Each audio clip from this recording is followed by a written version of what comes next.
Welcome to episode 59 of the Travel Calumet Original Podcast. I'm your host, Rick Sense, and joining me for part one of a special two-part episode focusing on the development of the performing arts at the Engler Center for the Performing Arts are today's guests, Bill and Mike Engler, patrons of the state-of-the-art and intimate performing arts center located in Chilton. And also joining us for this first segment is Brian Bartel, the president of the Friends of the Engler Center and technical genius behind the scenes at the Engler Center. Did I get that correct, Brian? It's a collaboration, but it's good. Okay. So welcome to the three of you. I appreciate you being here this morning. So Brian and Mike, let's start with you. We're sitting around a table on stage in this beautiful, modern, multi-million-dollar facility, which is a real gem in the performing arts world. And that's the Engler Center for the Performing Arts here in Chilton. Would you both share the story of how this all came about? Let's start with you, Bill. Well, I could go back to being in high school here. We had a stage on the end of a gymnasium, and I was asked to be in a play, so I had the lead in a play, and we performed on this stage. And it's very awkward and basic, and the people sat there in folding chairs and on the gym floor, and I got a lot out of that, being able to perform as a student in front of the public. And that helped me when I went on to college to become a lawyer, because it showed that it helped me to be able to express myself in front of people and not be afraid of it. And when I came back to Chilton, I did and practiced law here for 25 years. One of the things that I did is I got on the school board, and we always talked about, well, Chilton should have an auditorium.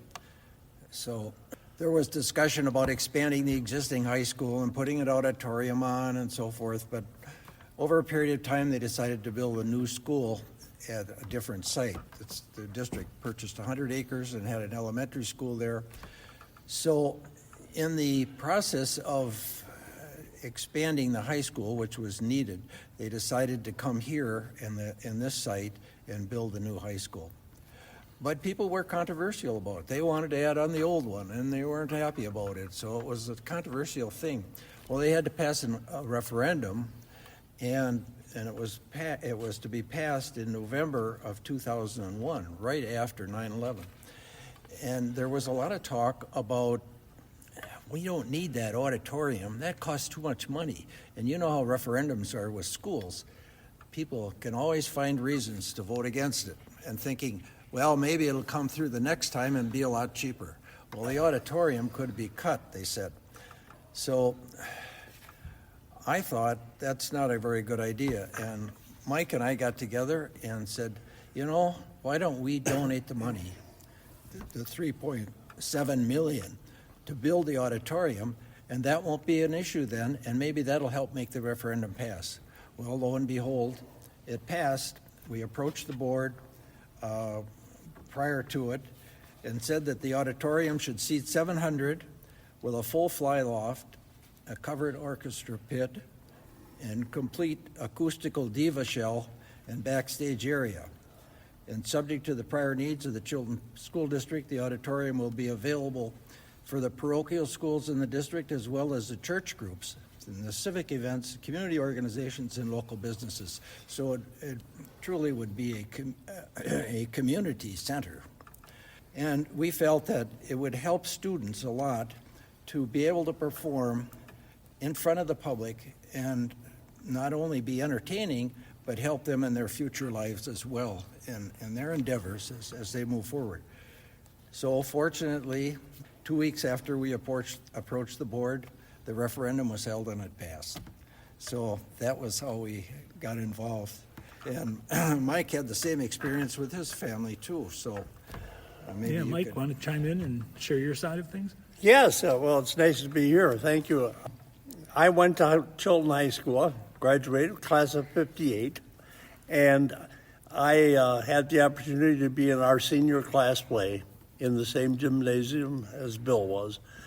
And it was terrible. I mean, the stage was bad, and people that came had to either sit up high in a balcony or down on the floor in a folding chair, and it just wasn't good. I graduated, left Chilton for a few years, I got married, came back, and we raised our family here. And numerous times I can remember going to different events, which included band or drama or whatever, and sitting on a hard folding chair in the middle of a gymnasium, and it was awful. Later on, Bill and I had opportunity to talk about an auditorium and how nice it would be to have something like that here in Chilton if a new school were ever built. So when he approaches you, Mike, and he says, let's give $3.7 million to the high school fund, how did you react to that? Well, I fell over. And I said, okay, and we talked about it. And we've been very blessed in our lives. We've raised our families here. Our jobs were here in the community. And Chilton is a fine, knit community. And we know a lot of people. And a lot of people in the community worked for us and with us over the years. And Bill and I just felt that it was an opportunity for us to give back to the community. And as I mentioned earlier, we've been very, very blessed. And so it was a chance to give back. And Bill, I find it interesting when you said earlier that the availability for this facility is, and again, I just can't, folks, I have the privilege of sitting center stage looking out at the auditorium. It's just beautiful. But you made the comment before that you wanted to make sure this was available to parochial schools, church groups, and other parties here in the community. Why was that so important to you? Well, we felt that the community as a whole should be able to share in it. It's a nice facility. Why not allow all the people in the community and the different organizations that are here and active be able to use that facility?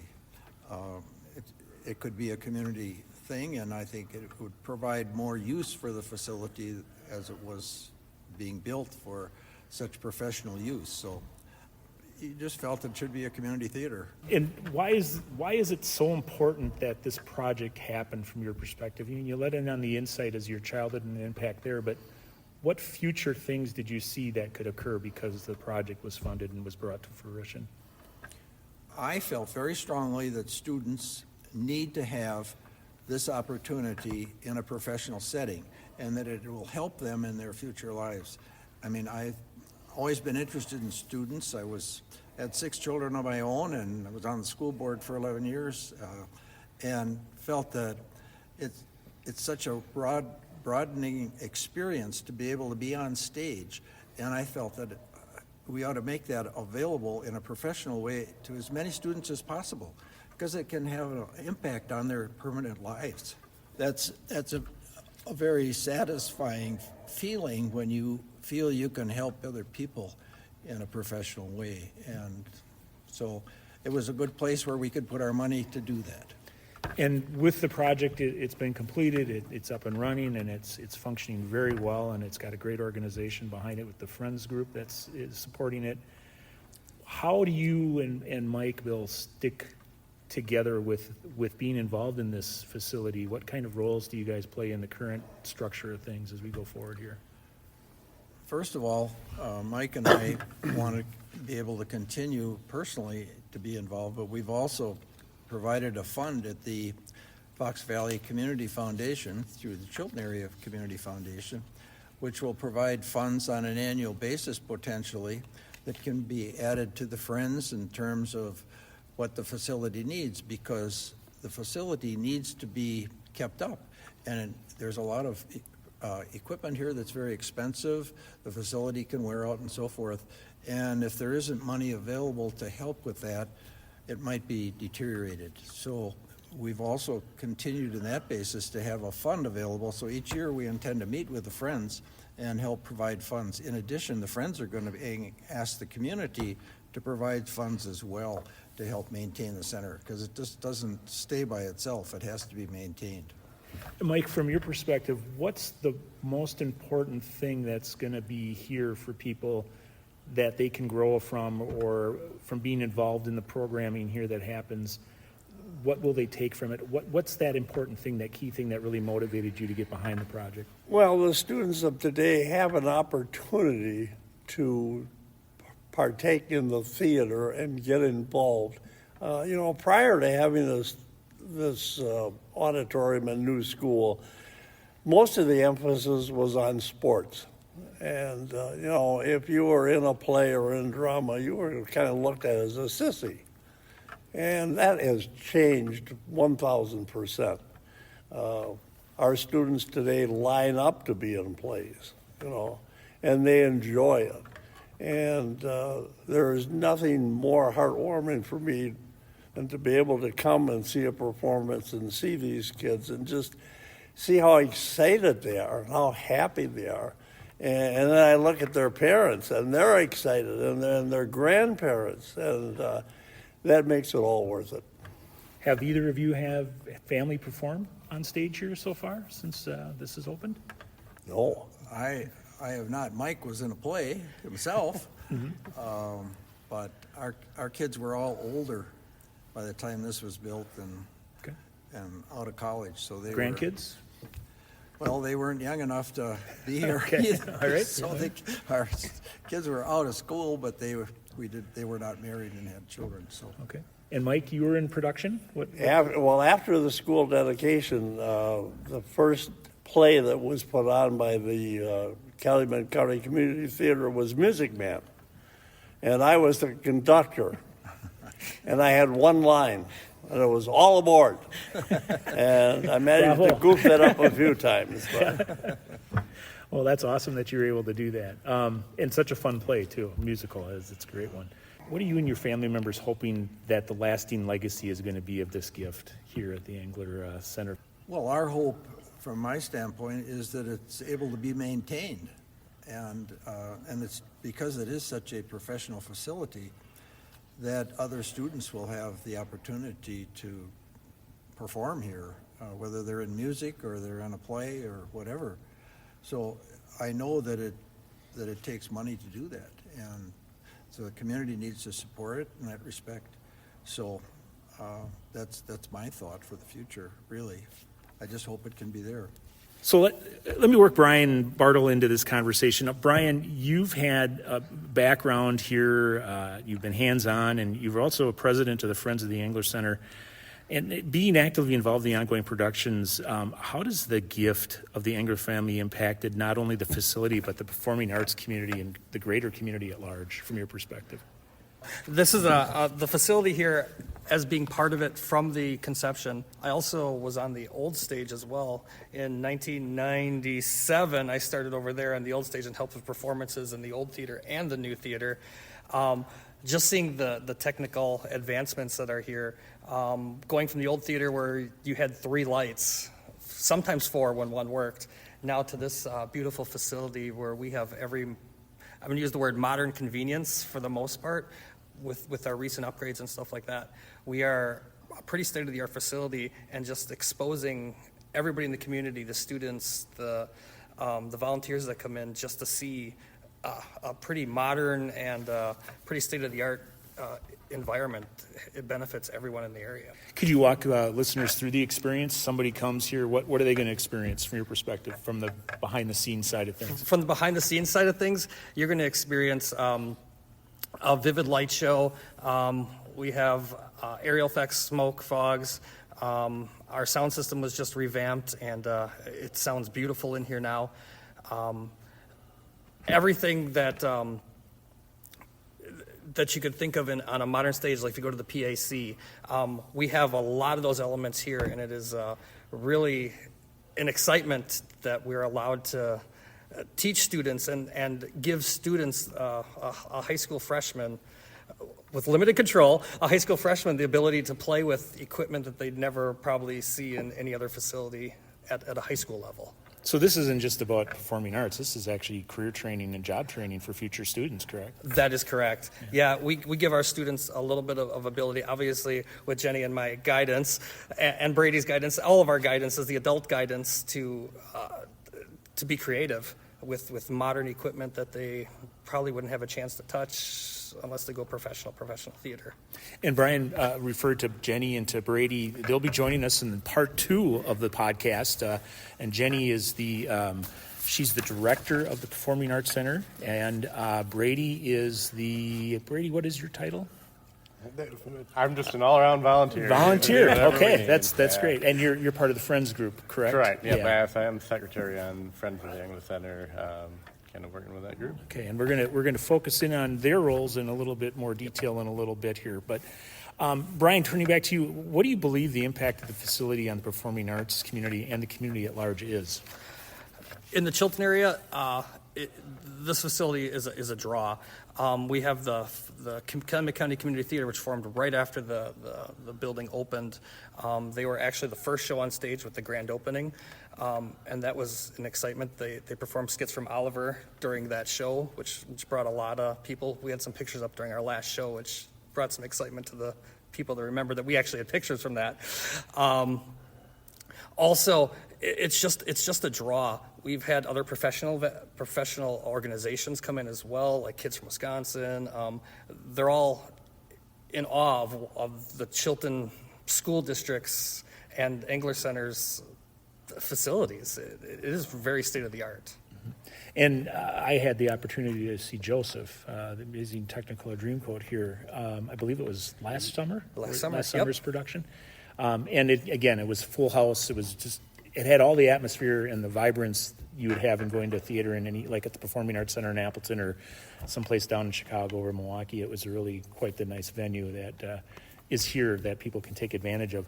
So, Brian, and Bill and Mike, I'll work you back in here too, is what would you say to someone that might be on the fence about actually coming to Chilton? I mean, when you think Chilton, you don't think the dramatic arts, at least a lot of people don't. What would you say to them to encourage them to come and check it out and see a performance here? It's an opportunity for families that they may not get in a lot of other school districts. It's one of the assets of the community when you consider of what you want to have around you when you move to a town. And having this facility with this beautiful school combination is certainly an attraction for a family to come here. Chilton's an actually great place to live. I mean, good facilities, good school district, good churches, a lot of community organizations participating in the community. And it's just a very good place geographically in the state of Wisconsin as well, because it's close to other areas, within a half-hour drive to Appleton, 2 hours to Madison or less, an hour and a half to Milwaukee. So we're really center here in a lot of areas, which makes it very attractive. And there's golf courses and the lakes, Lake Winnebago on one side and Lake Michigan on the other. I mean, where else can you ever have such opportunities unless right here? Mm-hmm. And now on top of it, we have a state-of-the-art theatrical venue for people to be able to enjoy as well. Yeah. Correct. Brian, from your perspective, what would you tell people? Well, Justin, just talking about theater in itself and the beautiful school facilities we have as well, this dovetails with it. But we also do so many shows in performing arts. There's a lot of opportunities for students. We have our middle school, high school, elementary school shows, 2 high school shows per year. Community theater does a show every year. There's just a lot of opportunity for people to get on stage, be it in school or be it through the community theater.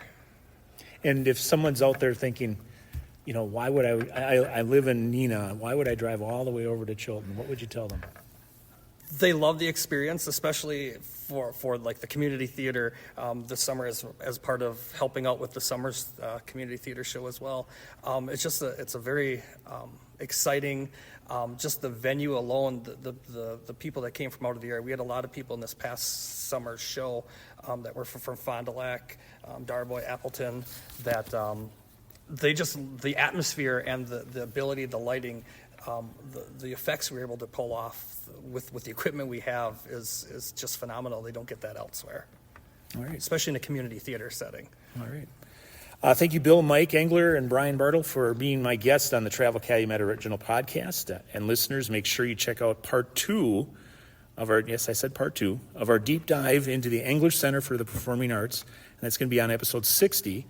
And that's at the Travel Calumet Original Podcast. And thank you for tuning into episode number 59. And please make sure you check out the other 58 episodes of the Travel Calumet Original Podcast by clicking on the microphone on the homepage of travelcalumet.com. And if you liked what you heard today or on previous episodes, please help us spread the word by inviting your friends to listen to the Travel Calumet Original Podcast. Help us share the news of all the great things to see and do here in Calumet County, like the Engler Center for the Performing Arts. Thank you for listening, and until next time.